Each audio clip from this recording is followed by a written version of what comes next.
All right, we only have an hour today. So as people are logging on, I'm going to start by speaking slowly for the first minute as folks' audio catches up with us. Welcome on this wonderful Wednesday afternoon. My name is Molly Kearney, and I am the Executive Director of Art Possible Ohio. We are the statewide service organization on the arts and disability here in Ohio.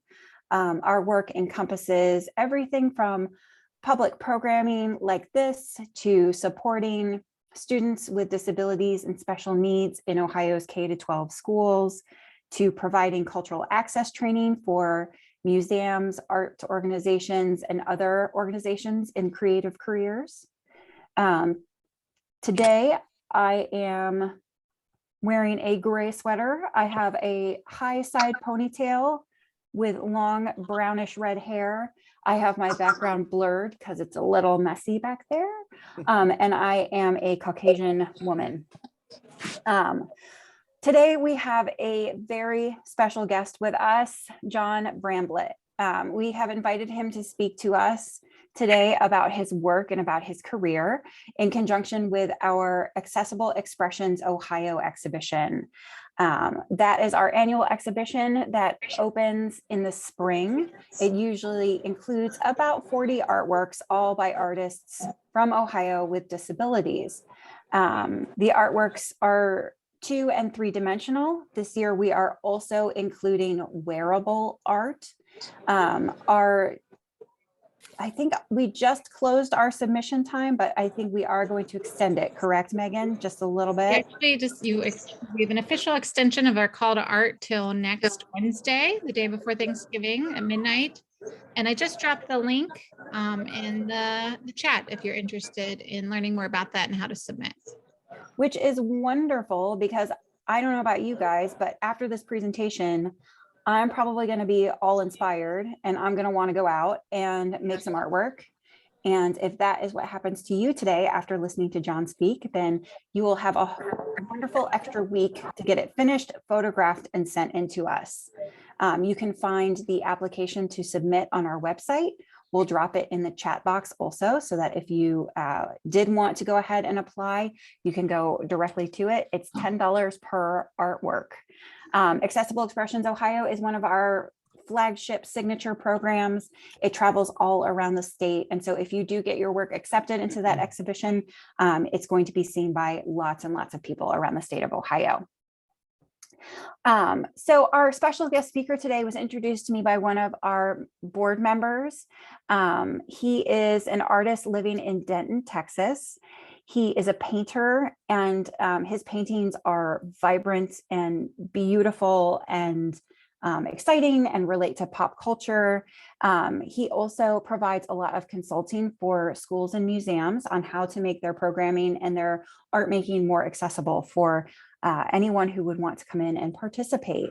I told him I would just give him the briefest of introductions because I really wanted to let him talk about himself and his career and how he has built it. So warm welcome. We can all do like a little clap for John Bramblitt. Thanks so much, Molly. Thank you. I'm going to go mute and I'm going to go dark. Okay. Well, thanks so much for having me, guys. I'm a huge fan of Art Possible. And I apologize if I stutter a little bit. I'm not the world's best speaker, but I don't mind looking a little silly. So I give it my best try.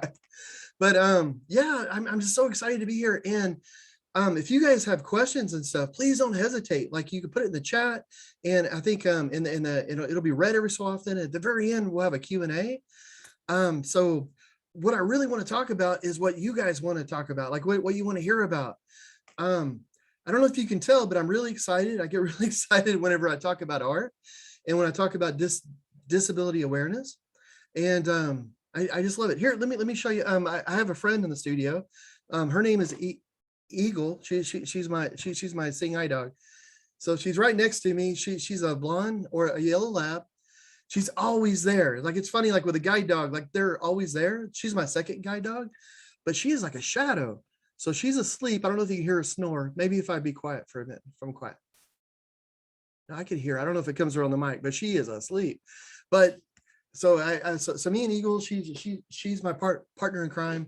But so I just want to introduce her.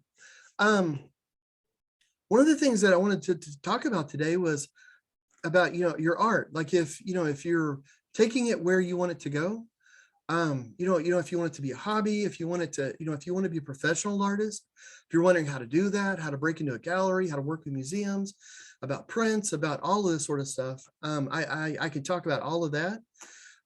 So if you have questions, let me know. Otherwise, I'll just ramble on the stuff that I think you might want to know or hear about, stuff that I would have found interesting, so we'll do that. But just to let you know a little bit about me, I've drawn all my life. I think I could draw before I could walk. I have a weird brain that just for some reason drawing made sense. And I'm a nerd, so I read every book, took every class I could on drawing. And I was sick a lot as a child. I have epilepsy, and I've had it since I was 2 years old, and it developed into severe epilepsy. And then it just got worse and worse. And then I had some neurological problems, which is part of the reason why I stutter sometimes. But I had a kidney out by the time I was 7. I ended up getting Lyme's disease, and that didn't play well with the epilepsy. And then in college, I ended up having some seizures that would cause my breathing to stop and my heart to stop. And I lost about 40% of my hearing and all of my vision. All through that, though, like growing up, art was my way of dealing with stuff, though. Like, when I was a kid, I had a wonderful childhood. I had this great support group. I had family, I had friends. But on a bad day, though, I had art, and art has this wonderful thing, which I'm sure you guys know, like, it just takes you out of everything. You're not worried about what's going on in your life. You're not concerned about the future. You're right in that moment of trying to get that paint or whatever it is you're doing to go where you want it to go, and trying to get it to work. And that's awesome. And on a good day, art's a great way to celebrate a good day. So literally growing up, every day of my life, I drew. Like, it was just something that I did. And I thought, well, this is something I'll always have. Like, what a great coping mechanism. You always have this. Until in college, I lost my eyesight, and I thought art was out of my life forever. Like, I thought, that's it. I just thought I lost everything. I was fortunate in the university I was going to had a very proactive Office of Disability Accommodations. So I didn't have to leave school. I was able to stay in school, keep going to classes, getting completes while I was learning orientation and mobility training. Like, that's the white cane training. And later on, like the guide dog training, and how to do all the stuff you have to do, like screen readers and Braille and just a million different things. But the main thing was that orientation and mobility, because after about a year, I could leave my apartment and be able to travel independently to find the school by using my cane and using those skills. And that's what got me back into art, because I thought, well, good grief, if I could get across a city, if people who are visually impaired can cross cities, cross traffic, I wouldn't knock over too many people or anything embarrassing like that, then surely I could get across something much smaller, like a canvas, if I just use the same techniques. So I started working on drawing again. And that's how it started for me. And I was just so angry. I was so depressed. I was doing everything that they told me to do, but I just didn't have any hope. Like, I didn't see how I would be able to do anything in the future. And art was there for me again. So I was learning how to paint. And I never painted before I lost my eyesight. I always just did drawing.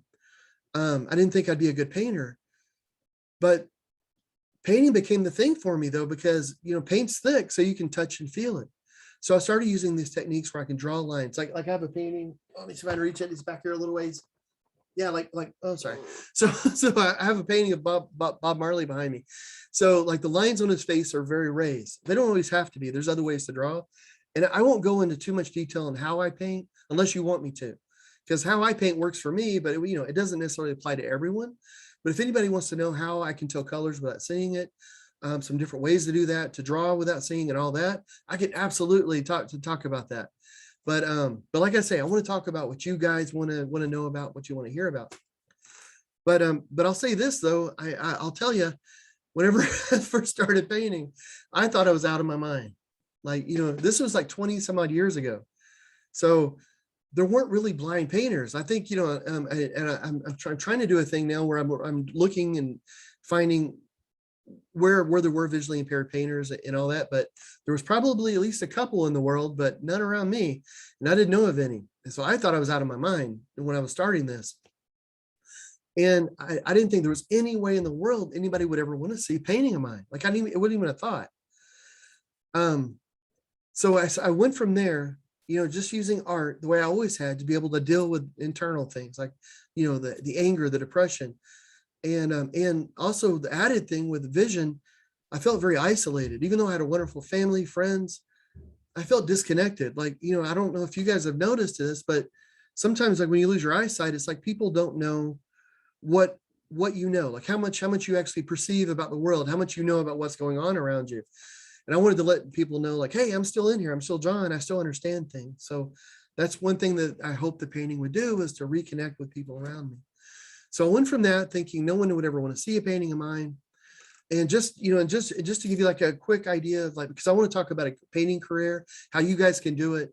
So I went from that, and now my artwork is in over 120 countries. My wife and I have been made cultural ambassadors for the United States. We've been sent to Brazil to share the culture of America, which is weird but fun. And I'm the first blind muralist in the world. I've painted a 737. I've worked on 4-story murals. I've worked with celebrities. I worked with museums like the Met, the Guggenheim, Dallas Museum of Art, just dozens of museums. I've done art for movies, for books, some CD covers and all that. And I've made art my full-time career. And I paint every day. I work every day, but I don't feel like I've worked a day in my life. Like, it's just, I never thought that art would actually, I didn't think I'd ever be able to connect with anyone that way. I mean, I didn't think it would actually work. And I can't tell you the feeling it has to be able to do something that I love and to be able to, I actually can live my dream. It's really, I just feel blessed to be able to have done this. And I want to help you guys, so if there's something that, I can do or say to help, I definitely want to do it. But I'll say that I was not smart. So I made every mistake. So a lot of what I did is like, hey, don't do what I did. Let's do it in a smarter way. So maybe I made some mistakes that you could avoid and things like that, but also, like I said, I didn't think that anybody would want to see my art. So how am I working with galleries and museums today? If that was my mindset, which was one mistake, like you probably should believe in yourself when it comes to what it is that you want to do. That's always a good start. I'm really obsessed with art. I'll paint 12, 14, 16 hours a day, and I'll paint 7 days a week. If I'm traveling, I'll paint less, but I still paint. I have little art kits that'll fit inside a backpack, inside a kayak, inside, whatever I'm in. And so painting is my way of seeing the world and communicating. It's like my mouth, my eyes. So going a day without painting for me is just weird. It's like, it's just, I don't know, it seems very odd. But I wanted to meet other people that were just as obsessed as I was with art. And one of my friends said, well, hey, why don't you do like an art show? Like go somewhere like to a coffee shop or somewhere, see if they'll hang your paintings. And then that way you'll meet other artists, other people that are showing. And I thought, that's fantastic. So my first shows, I didn't tell people I was blind. Like I would go in, I would do the show. I did some shows in coffee shops, some taverns, anywhere that would hang my paintings, some galleries at the university. And, but I wouldn't tell people I was blind. I would like hang the art and I'd go away. Then I might come back and eavesdrop a little bit, just over here, if anybody was saying good things or bad things about the art. And I didn't care either way. Like if you hated the art or you loved it, that's awesome. It's just an emotion. If you're a painter, an artist, you want emotion. So, but I did that. And I didn't tell people I was blind because I didn't want people to judge the paintings. I figured if they heard that, all they would think about is the vision loss. They wouldn't be really looking at the art. So I just wanted the art. And I was really there to meet the other artists and stuff. So, but it got out that I was visually impaired. And then some stories were written like in the local paper and the local news. So it got out that I was visually impaired, which was the best thing that could have happened, because I started to be contacted by nonprofits and charities. And some in my area, some all over the country. It just sort of ramped up because they said, oh, we read this story about you painting. I wonder if you could come and talk to the people that we work with, and maybe do a workshop or just talk or blah, blah. And so I thought, yeah, that sounds amazing. Let's do that. And that was the most absolute amazing thing that I could have done, because I was so angry and I was so depressed. But I would go talk to other people who had visual impairments. I would talk to children who had autism. I've talked to adults who had Alzheimer's, soldiers that had PTSD, all sorts of different things, go all over the country. But whenever I talked to people, we got each other, like on a really deep level. Like we, even though maybe what we're dealing with and our life situations are different and all this fun stuff, we really got each other. And that was an incredible experience for me, to be able to talk to people that understood me, and they didn't judge me immediately for like not having eyesight, my hearing not being all that great, or yada, yada, all this fun stuff. It was just, it was like a weight being lifted. So I kept doing more and more of that. And it was just awesome. And the weird thing too, is that museums want to be very inclusive. So they heard about me working with nonprofits. They were like, hey, that thing you do over working with charities and nonprofits, could you come over and start working with us? So I started doing it at museums, and museums talk to one another. They're kind of, they're I don't want to say they're cliquish, but I mean, they communicate like what kind of programs they're doing, where they get people and all this sort of stuff. So I started working on making art more accessible. And this was like 15, 16 years ago. So, so the first steps of making art accessible for the blind.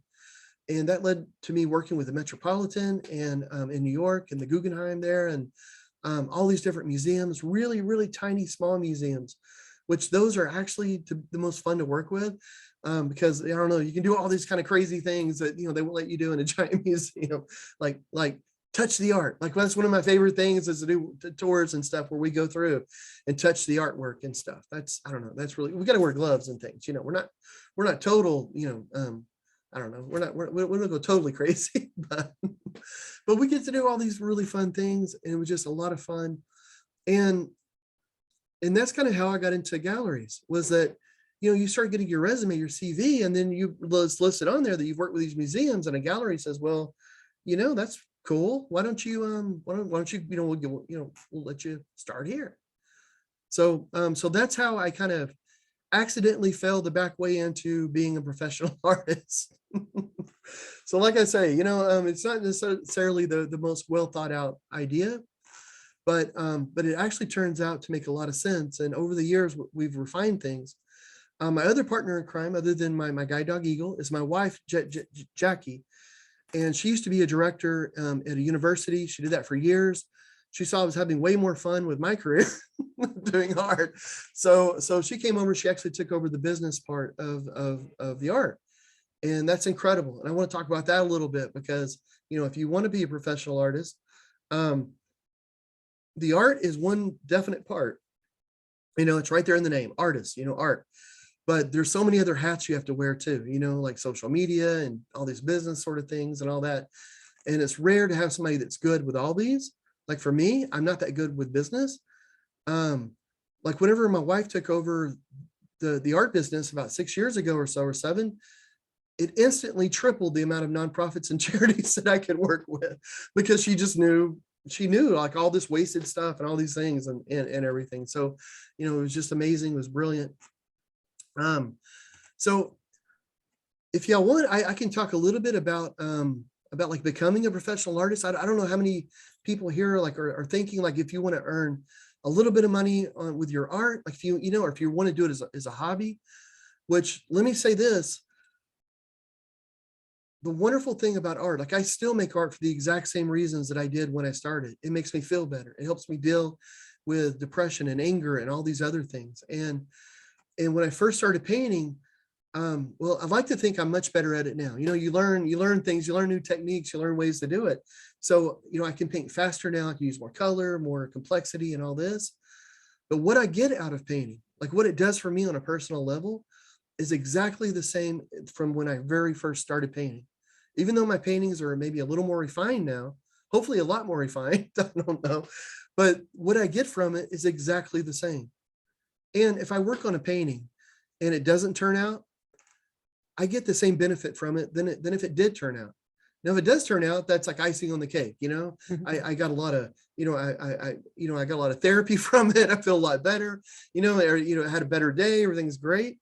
And I potentially have something that I can sell, or I can put in a show, or I could do something with, I could share with others. But if not, I probably learned something from the painting. So, for me, it's a win-win, but so, John, oh gosh. Oh yes, this I'm is, sorry. I thought I had a speaker over on the side and you came from there. I'm sorry. oh, funny. So this is Molly. I'm going to go ahead and ask a few of the questions that Oh, we've thank you, had Molly. rolling Yeah, in. that's brilliant. So the first one is from Chelsea, and she is wondering, she is trying to find ways to make her own art more accessible as a way to reach out to different audiences. She says she's looked into using Braille, but is unsure. She doesn't want to be seen as almost, and Chelsea, you can correct me if I'm not quite getting the spirit of what you're asking. She doesn't want to seem like an interloper into a audience group that she is not a part of. So she wants to find a way to make her visual art more accessible to people without feeling like she's like horning in, if that makes sense. It does. It makes complete sense. And Chelsea, that's a really good question. And I can only give you my perspective, but I think that it's just an incredible, it's a wonderful thing. If you can make more people need to make art accessible. And actually, one of the things I work with sighted artists with music. Well, most of the people I work with are sighted artists. I work with a ton of visually impaired artists, but a lot of the people that I work with are sighted artists. And I'll work with sighted artists even with museums, and we'll go in and they'll try to make some accessible art for people that are visiting the museum that they can touch and feel. Sometimes like they'll do a part of a painting. So like, let's say like if you have, I don't know, like a Van Gogh or something, then, they don't let people touch the Van Goghs. They're a little pricey. So they may pay an artist to come in and like do part of one or something that people can touch. And I've been at shows where the art is like, it's raised, it's tactile. I've never met anybody who is visually impaired or had any sort of disability that took any kind of offense. It's just the opposite. It's just like, oh my gosh, this person is really reaching out. Like this person understands, like they're exploring a whole new way of art. And it's just more art for us to appreciate, for us to experience. It's just adding to things. It's a wonderful thing. And there's lots of, and I don't know if you want help with mediums or different ways of doing that. But if you do, just let me know. And if even if, and this goes for anybody, if anybody has any questions and we run out of time, my email is bramblitt@gmail.com. And I'm on Facebook and Instagram. It's Bramblitt on there too. So if anybody's working on something later, you thought, oh man, I should have asked this. Just get on Facebook or Instagram or something, or send me an email, and I'll try to get right back to you. I'll try to get right back to you. I'll definitely get back to you. But I hope that answers that question. Sure. No, it does. I'm sorry. I was going to say thank you. No, it does. I've done reading things out so you can see it as a mental image through sound and through touch, and then I've had a visual image as well, so like all kind of stages can see the mental image even if they can't see the physical one. So no, it's good, that I don't want to like step on any toes if I use Braille because I'm not proficient in it. That's the main issue. Well, I've got a little, just a little FYI.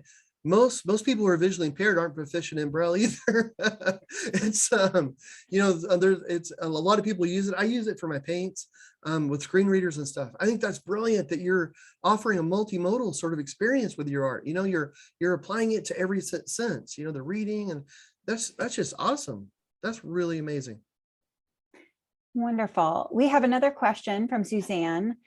She wants to learn how you become a cultural ambassador for the arts. That's a good question. I did not know it existed. That's how smart I am. I just like how I got into art, I fell into that accidentally. I painted a 737 for the Rock in Rio concert. It's the biggest concert in the world. And Delta wanted to do have a plane to sort of promote the concert. So I was working with Brazil because the concert's in Rio.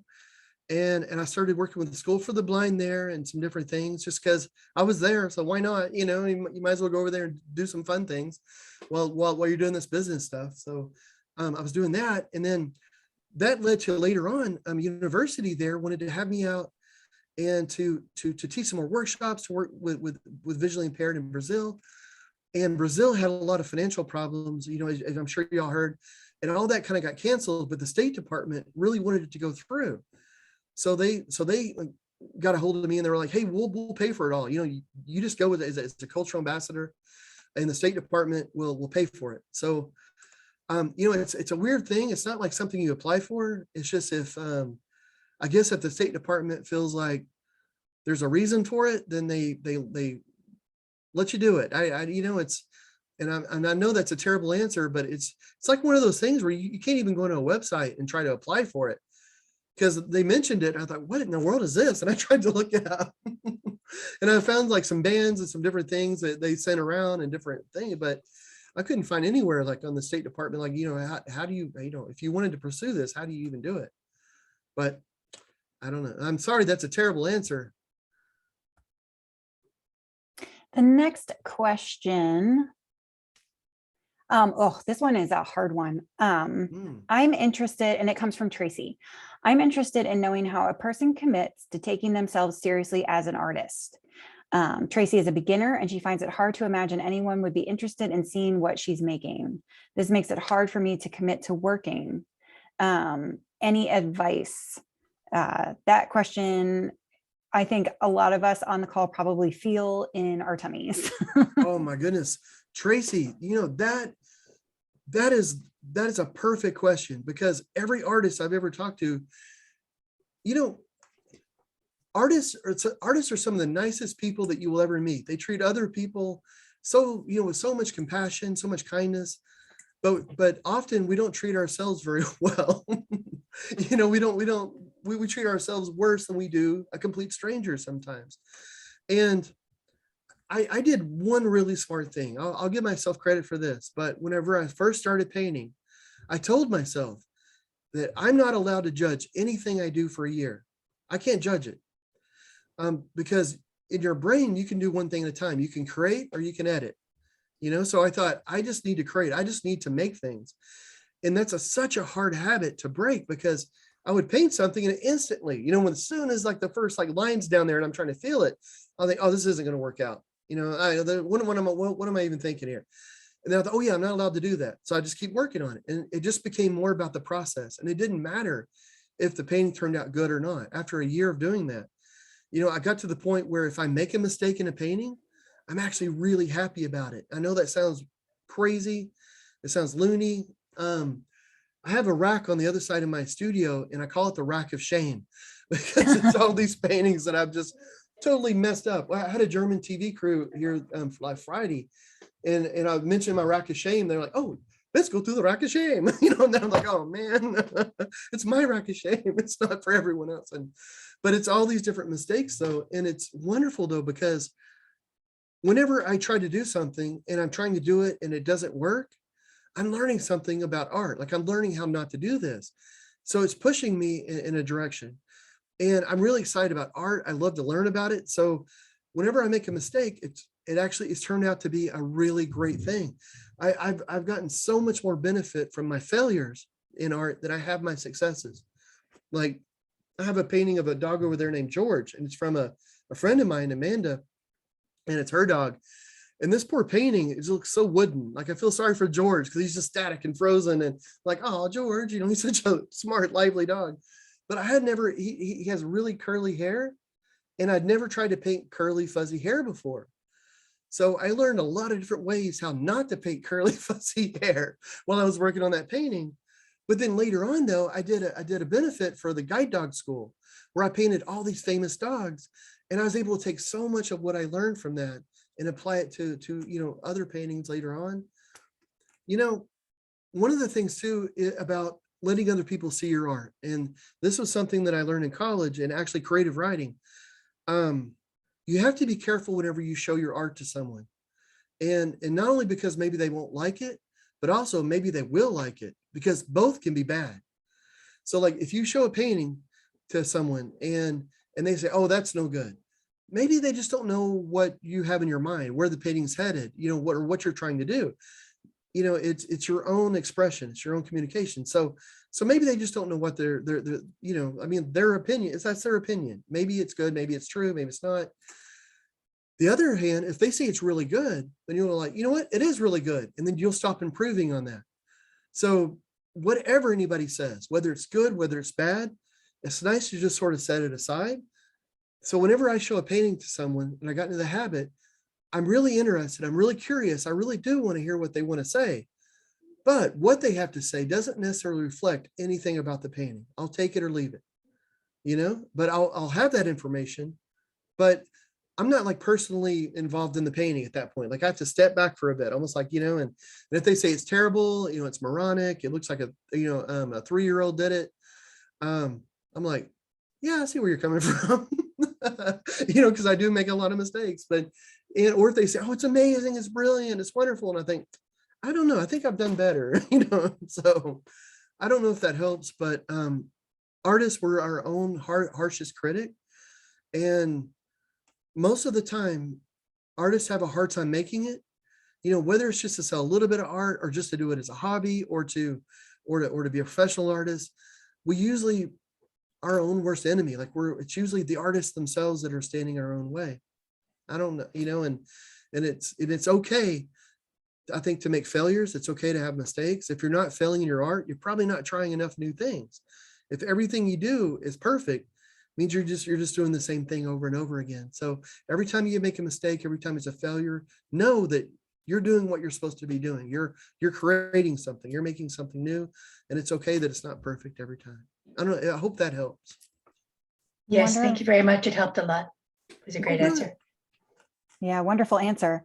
Next question. How is, and this comes from Maria, how is visual art accessible to the blind besides touch? Oh my goodness. Yeah, what are some other ways that we can engage with art? One of my favorite things is to go to a gallery or to a museum with my wife, and she is really good with verbal description. There's also artists that work in soundscapes, and there's some artists that in some museums where they'll have visual art, and then they'll also have a sound artist come in and they'll try to match the visual art with certain sounds, sort of to give you an atmosphere.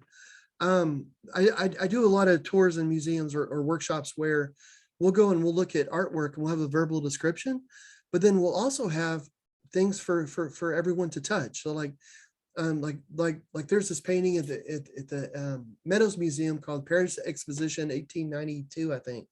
And it's so wonderful. It's this woman and she's standing in front of the Eiffel Tower, and there's like a plate with a glass on it and she's wearing this beautiful silk dress. So whenever I talk about that painting, whenever I get the chance to, I always bring like a part of silk for people to touch and feel. I bring some different smells that might have been in the air that day, you know, like and you know, if it's like a landscape, I'll bring like the scent for leather.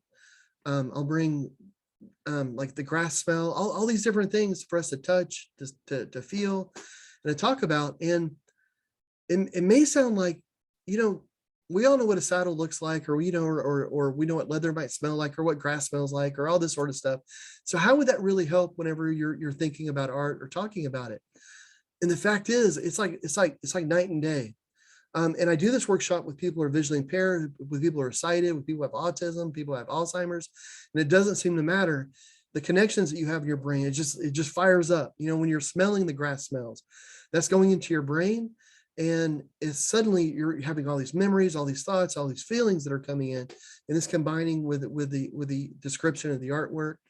We usually try to have something to feel about the artwork, whether it's a raised line drawing of it, or it's a printout of it it's like a tactile print, or an artist that's come in and paint a little bit. So we try to, you know, use touch, but also smells, listening.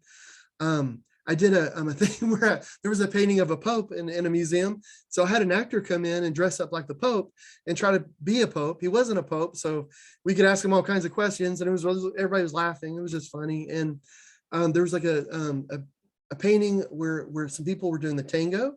So I had some dancers come in and they performed the tango, and you could hear them dancing, and they talked about it, and they talked about the energy and the passion of it. And then whenever the docent, the person in the museum who talks about the artwork, when they start talking about this painting, it made so much more sense. It was just, I don't know, it just makes it visceral. And the funny thing is that I started doing these workshops where we had all these things to touch and listen to and taste and all this. Like there was an Italian painting, and we brought Bellinis for everybody to drink if you're over 21, and we brought that. And it's just ways to experience the art and to be in that time, that period. So we started these workshops just for people that had disabilities. And after like the second workshop, 90% of the people who signed up for it didn't have a disability. It's just, you're at the museum and it's all quiet, kind of like you're at a hospital or something. And then suddenly this group walks through and everybody's laughing and having a great time. And you think, hey, I think I want to be in that group. I think I want to be doing what they're doing. And so, I don't know. It's funny when you open things up to all the senses, you're automatically opening it up to lots of different disabilities to make them accessible for that, but also for people who English may not be their first language. So, it just makes it more fun. And so I'm sorry I go on and on, guys. I'm ranting. I don't know if you can tell, I'm really excited about art, and I love it when more people can get into it. And, and I don't know. So sorry for the rambling. Don't, that was great. Don't apologize, John. Thank you. Oh, thank you. We have a question from Sarah. How can art supply companies make their own art supplies more accessible for individuals who are blind or who have low vision? Oh, Sarah, yeah, that's such a great question. That's a really good question. That's something that I have thought about for so long, because I do a workshop that I've done with thousands of people where it's a blindfold painting workshop. And whenever I mix color, one of my favorite ways to do it, there's several ways to tell color without having to look at the color or being able to look at the color. But one of my favorite is actually changing the way each color feels. So I've wondered about like selling a kit or putting something out there, making it available where people could add that to the paints. I mean, that could be something that the paints that I draw with, I mix them myself. I use different mediums. It would be great maybe if they were all pre-mixed like that. That would be easier for someone else. I mean, like here, okay, I'm gonna turn around just for a second. I'll be right back. Hey, Eagle. Sorry, did I get you out, baby? Where is it? Well, I can't find it. I cleaned my studio a little bit, so of course now I can't find anything. But the only thing I was going to talk about is so I use, for instance, I use this carbon black made by Golden, and it has what was called a flow increaser, I swear my brain today, guys, I'm sorry, but it enhances the flow. It makes it flow much easier. But there's also another additive, which is the same thing. Actually, I have that right here. Oh, no. Nope, sorry, don't. Dang it. So anyway, but it's the same sort of stuff. But I found if you mix those two together, it makes that black have a very tacky sort of feel. So for me, when I first started, all the lines had to be giant, thick, raised lines. But it's just like anything, though. The more that you do something, the better you get at it. Kind of like when I first learned Braille, everything felt like the letter A to me. It was like, but after I thought there's something wrong with my hands. Like there's no way people can learn how to read Braille. Then after a while, it just seemed like the little cells got further and further apart, and then you could like, okay, this is an A, that's a B, that's a C. Okay, I'm getting it. Well, it's the same way with painting by touch. At first, the lines had to be giant. Then over time, they could get thinner and thinner and thinner. Until now, I can paint where I just have a thin line that just feels different. So I might have a rough canvas and I'm doing a thin, kind of tacky line on top of it, because I painted for so many years. So it'd be kind of cool if art companies could put stuff out like that. I know like for arthritis, they have different handles to go on brushes that are bigger, thicker, that make them easier to handle. I don't know if there's enough people who are visually impaired for it to be, I don't know, for it to be cost effective, like for Golden or Liquitex. So I thought about maybe making it myself and just putting it on my website, so that if people want it, they can just go through there and get it. And at least they'll know like, hey, well, at least for me, this worked. Maybe it'll work for you. And so I don't know. That's a really good question, Sarah, but so I'm not sure if they would do that or not. I would, but if there was enough interest, I would definitely do that and try to put it together. And I've thought about that, but especially for the paints, because I mix different mediums in with the paint. And if you don't know what a medium is, if you break paint down to the most simplest way that you could, it's like a medium is the sticky stuff that holds it on the canvas. The color is the pigment. So paint is pigment and medium. There's different mediums you can add into the paint that make the paint feel different. You can change the viscosity, can change the texture, so that you can make, you could put a medium in a white and make it feel like toothpaste. Put a different medium into like a black paint and make it feel like oil or like water or whatever you want. You can make it gritty. You can make it so thick it's like putty, or so thick you can carve it with a knife. Just crazy differences. So I thought about maybe having something like that, and having paints where maybe the white's thick and that way people don't have to mix it for themselves.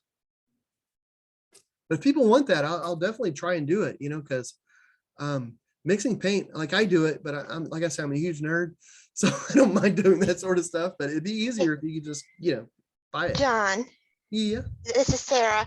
I Hey. think if you ever want to reach out to companies about doing that, that would take down a big barrier for people to, that are visually impaired to get into the arts That's themselves. a good idea, Sarah. So Yeah, that's a great idea. And that was a really good question. Thank you. Rob is asking, and again, this is another question that I feel very personally. How should an artist go about approaching galleries to see if they would show your art? Yeah, galleries. So scary. Yeah. And I have a love-hate relationship with galleries.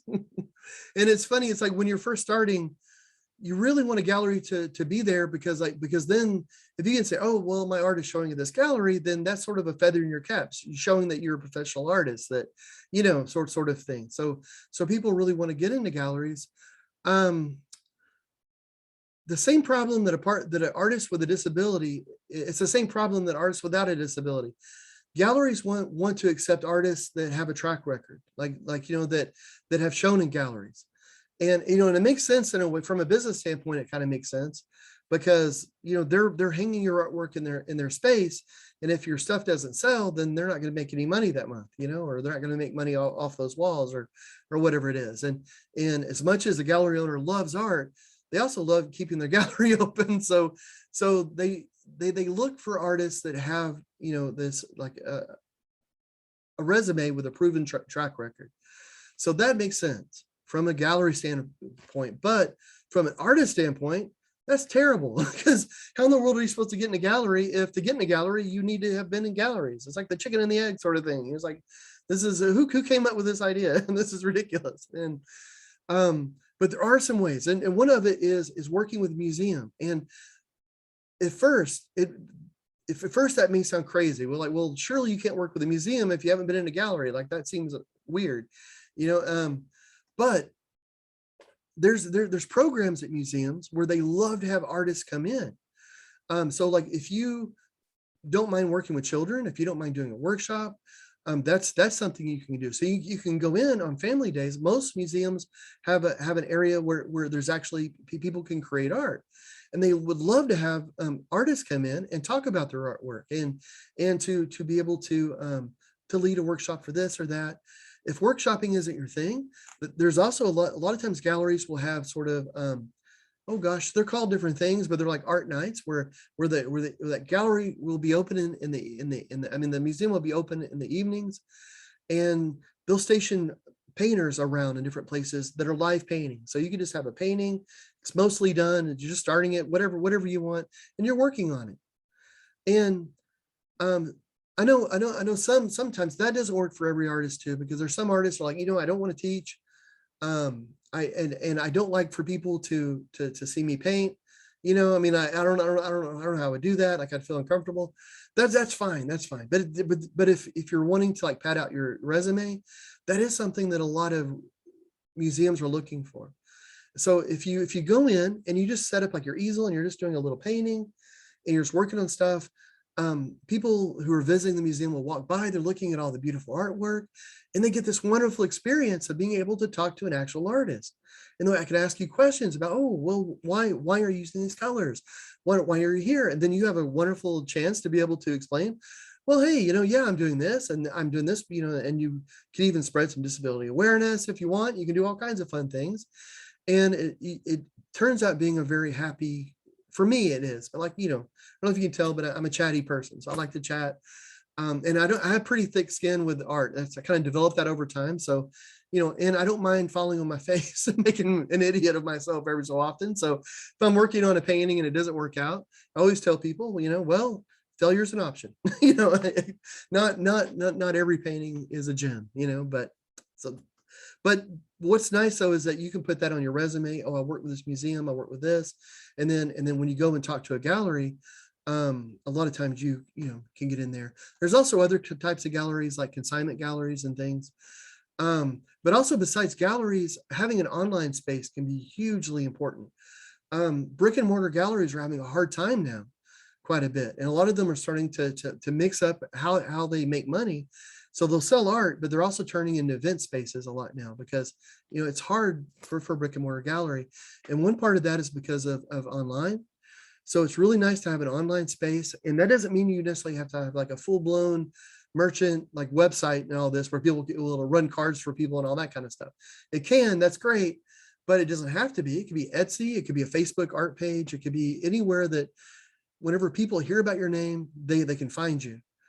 So maybe like you work for something, you work with a group, and then Christmas is rolling around and people remember, oh yeah, that wonderful artist. I'm going to see if they have anything for sale, for a Christmas gift. And if you're not online, it makes it hard to find you. So that's actually a really wonderful thing. So I don't know. I hope that helps a little bit. Another thing to pad out the resume, because what really helps you get into a gallery is having a resume showing that you've done different things, you've shown in different places professionally. Another one is actually working with nonprofits and charities, and this could I actually prefer to work with a nonprofit or charity than to work with most galleries, and there's reasons for that, and I can tell you why the negatives of galleries, but if you want, but the wonderful thing about a nonprofit or charity is that I can go in and I'll do a live painting. And sometimes I don't always do that, or I'll do a talk, but if I do a live painting, we'll auction it off, but I get to know people there and it's a wonderful experience. And if we auction off the painting, and then I know I'm raising money for a good cause. Like every brush stroke that I'm making, it's more than me just trying to pay my bills or whatever, or my own therapy. It's also going to help something. So that just makes me feel better too. But also, I didn't realize this, but most of the people who give to a charity, and most people who are on the board of directors, and most of the people who work with charities, they're there because they have an interest in the community. They have an interest in other people. A lot of these people who are on the board and stuff, they have some expendable income, and these are also the same types of people that collect art.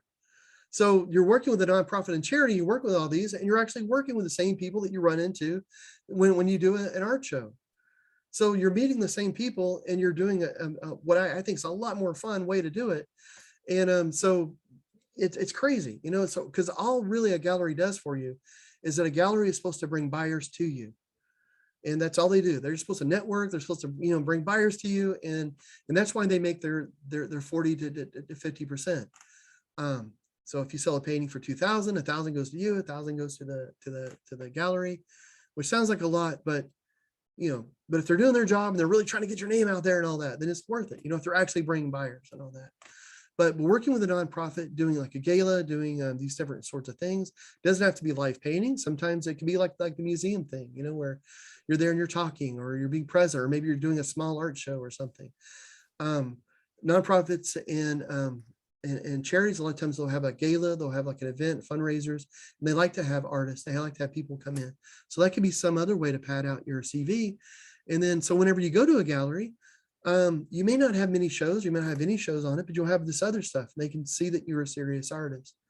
And that really helps. Awesome, John. This is Megan now. Molly is on her way. So I am going to read a few more questions, and please drop them in. We have about 10 minutes left, folks. This hour has flown by. Wow, it really has. Oh my goodness. So I want to make sure that John can answer all your questions. Someone's asking a little bit more about your personal journey. Let me find it here. And I want to tell you, John, that a lot of people are saying that they're enjoying the talk. A few people had to leave, but they're loving your answers. Oh, that's wonderful. Thank you. Yeah. So I'm so sorry. Just pause 1 second while I lost the question somehow. Oh, sure. While you're looking at, I just want here we to go. tell everybody, I do a Facebook live stream every Tuesday at 8 p.m. Oh. It's on YouTube and Facebook, but it has no production value.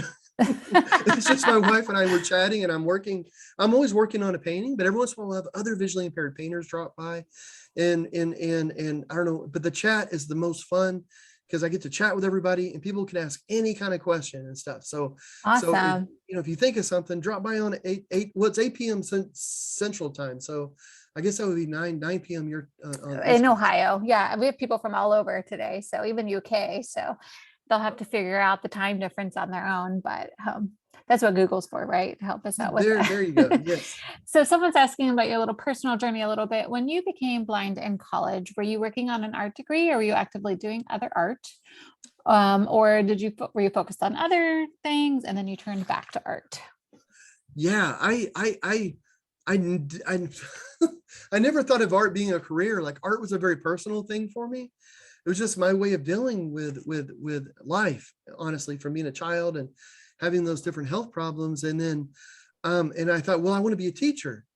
And so I was going to school, and then I was, I know I've mentioned a couple times, I'm a nerd. I really am. I went to school for an English degree, for like a lit degree. And I ended up with a lit degree, a creative writing degree, and a disability studies degree. And because I was in school for a long time, because it took me a while to learn how to read and write again and all that when I lost my eyesight. So I would go to classes and just get incompletes. So I was just, I was afraid if I left school, I'd never go back, and I was, I hear about people leaving school for good reasons, and then life intervenes and they're not able to go back. And I felt like I'd lost so much.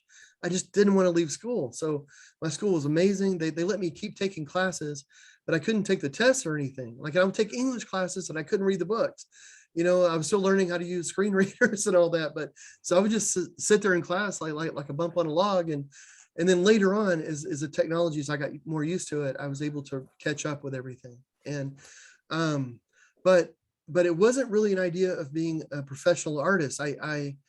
Art was just my way of dealing with things, and I love to write. So I thought, well, I would like to be a professor and I would love to write.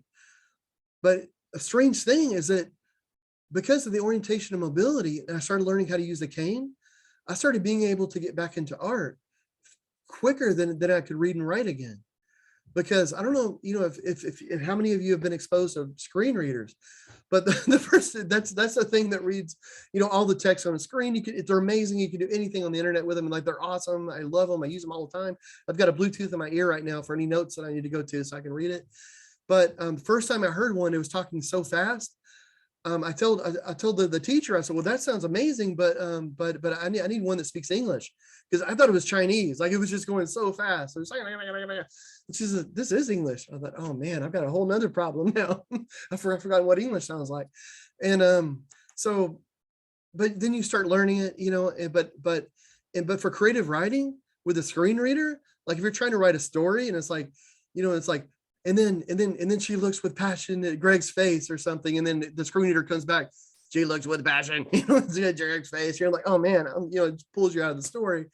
So it worked well for writing papers, but it took a while before I could write creatively again. But all the while though, I was relearning how to draw, and I was doing that and learning the paints. And I started being able to express myself through the paints. And I started being, after about 8 months of me painting, I started to feel so much calmer, so much happier. And I didn't even realize like what was happening. And but just that, not worrying about the future, because my health was really bad at the end and my prognosis wasn't very good. So not thinking about that, not thinking about school and all this. I'm like, is this even going to work? And I didn't think about any of that. I was just thinking about putting that one little dab of paint in that one little spot. And that's all I had to worry about. And doing that for hours every day, over time, it just made me feel better. And that's kind of how I got into the painting. Being the career was where I fell into it, from that, when I just wanted to be other artists and all that. Like I say, don't do what I did. If you want to be a professional artist, you can plan this out much better than I did. I was just very fortunate to be at the time where I was and the place where I was. Beautiful answer. Chelsea has a question. Do you think social media has helped with the idea of networking too, since it can reach more people of similar interests thanks to hashtags? And we have about 5 minutes left, everyone. Okay, Chelsea, that's such a great idea. And since we're going in quick, I just want to leave. That's such a great question.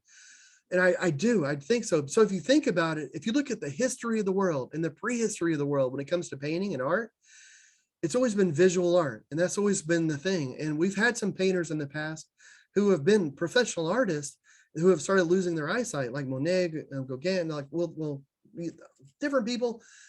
And they started figuring out different ways to be able to get back into art and create. But there's never been a time in history where people who are visually impaired were actually getting into art until now. And in our lifetime, this is like something that's happening now, and it's never happened before. And it's incredible. I mean, it's just a huge change. I mean, visual art, vision's the first word of the title, and then in our lifetime, we're figuring out vision's not really that important. Perception takes place in the mind. It's not vision. Art, it should just be art, so it's this huge change. And I think one thing, like you say, it's because of, email, it's the internet, it's being able to reach out. Like all of us right now, we're chatting because we're able to connect. And, like you were saying, there's people from all over. It's not just Ohio. I'm in Denton, Texas. We're all able to bring our ideas together. And like I say, like on Tuesdays on Facebook, I do that live stream. We have people drop in from France. We have people, it's usually a real small group, that we have. Like, we don't have that many people that get on the chats. I just love to chat, but we have people come from all over, and we have this shared idea, the shared, experiences. I don't know. It's really cool. It makes me extremely excited to see what's going to happen in the future, because I feel like we're right on the edge of something amazing, something that's really incredible. We have people who are blind doing visual art, which is an oxymoron, and that's beautiful and it's wonderful, and it's just going to get more and more. I've worked with blind services with 7 different states. We're starting to teach children when they're learning the cane, they're also starting to learn how to paint who are blind, and it's making their O&M skills explode, and it's all because of art. I don't know, it's pretty cool. Super cool. Maria just said, this is wonderful. Suzanne said, thank you very much. This is very inspiring. Wonderful strategies from Rob. I appreciate your insights. Just lots of great feedback here, John. Do you have, I dropped your email into the chat. So if people have additional questions, I know I didn't get to all of them today, and I apologize for that. But you can email John directly, right, John? Oh, absolutely. Yeah. And Instagram, Facebook, and that email. And that email goes to me and my wife, because sometimes things slip through the cracks, but she's always there to catch them. Yeah, things slip through the cracks for all of us. John, do you have any concluding statements you want to make, or any final thoughts you want to say today before we log off? I said before that failure is a really important part of art. And anybody that I talk to that I really admire, that I think are amazing in their career, I've asked like what their secret success is. Like I've asked this of Jeff Bridges when I was doing a portrait of him. I've asked it of Tony Hawk. I've asked it of so many different musicians. And I swear to my goodness, they keep saying failure. You've got to put yourself out there. You've got to be willing to fall flat. And so that's something. Like, don't be so hard on yourself. If you're an artist, that also means you're probably hard on yourself. So just give yourself a break every once in a while. Other thing is that you're probably a better artist than what you think you are. And that's just a mathematical kind of thing. Honestly, it's a sampling bias is what they call it. So whenever you go on social media and you're comparing yourself to other artists, you're looking at artists that have more followers than you. Like, that's just what comes up, so you're automatically comparing yourself to people that might have more followers, they might know this or that, they might be, so you're not really comparing yourself to every artist. You're not comparing yourself to all the people that aren't on social media. You're not comparing yourself to the people that just do it a little bit here and there, and you're actually working at it and all this, so it's a sampling bias. So whenever you see that and you think like, oh man, like this, how does this person have so many followers? Why are they so successful? What is it that I'm doing wrong? Doesn't mean necessarily that you're doing anything wrong. It's just that you're growing, you know, and it'll keep growing, and, you know, but you're just happen to look at people, you know, you compare yourself to people that just have more success right now, or seemingly. Also, sometimes people buy followers. So, you know, you never know. Sometimes the numbers lie, guys. Anyway, that's all I have to say. Just be good to yourself. And if in Instagram, Facebook, if you follow me, I'll follow you back, and we can keep in touch. Thank you very much, John. Well, thank you everybody for attending today. This was a wonderful talk, John. The questions were wonderful, everyone. Just more feedback in the comments. Your joy and passion for art is so apparent. It was a pleasure hearing about your experience. Love this. Loved you so much, John, and everyone involved. Thank you. You're awesome. I agree with all of the sentiments, and I would echo that if you are an artist who's trying to get your art out there, that we believe in you and John believes in you. And we hope that you learn to believe in yourself. Feel free to email John at his email address there in the comments. Reach out to us at Art Possible if you need anything else. If you are registered for this event, you will get a recording of this event, as well as the chat and the captions that we had today, and several documents. And I guess at this point, I'll just say thank you to John for being here. We hope you stay in touch with us over here in Ohio. Oh my goodness. Thanks so much for having me. This has been a blast, and the This was questions were so good. so Thank you, wonderful. John. Thanks, And I wish guys. everybody early, you know, day of thanks next Thursday, or whatever you do next Thursday, spending time with loved ones at the very least, I hope. All right, I'm going to sign off now, and happy Thank you. Wednesday. Thanks again, John. Have a good one. Bye-bye, everybody. Bye.